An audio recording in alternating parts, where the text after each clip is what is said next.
coming together and preparing for nations to fully comply with the time-tested and clearly spelled out risk reduction guidelines are key into adapting into a climate-resilient future.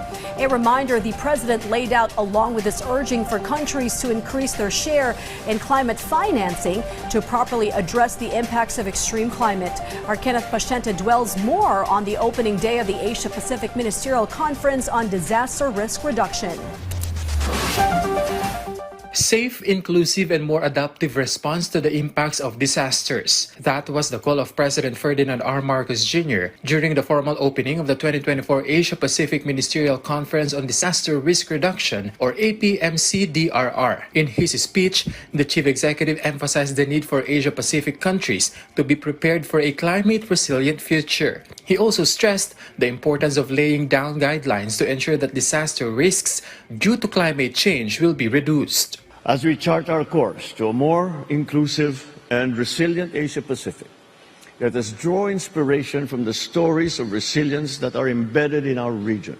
This conference presents us with a grand opportunity to send a powerful message to the world.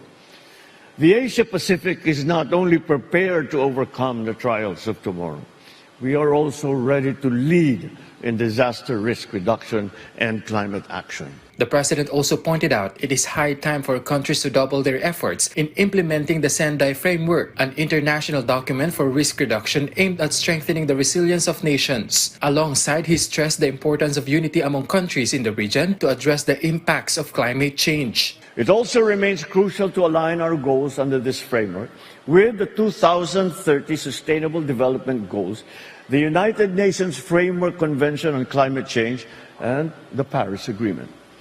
We must harmonize our approaches and pursue meaningful actions under these mandates to secure a sustainable and climate-resilient future. He also mentioned the importance of continuing to increase investments in climate financing. Thus, the president warmly accepted the Philippines' role as host of the Loss and Damage Fund Board to give a voice to countries most often affected by climate change. We must significantly increase our investments and develop financing mechanisms in disaster risk reduction. Sustained and predictable data and financing would help address disaster risk better.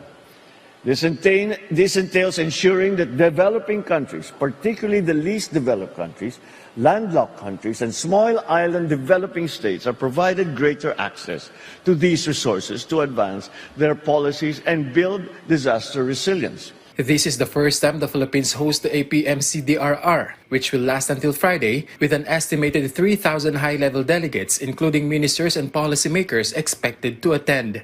Kenneth Paciente from the National TV Network for a new and better Philippines.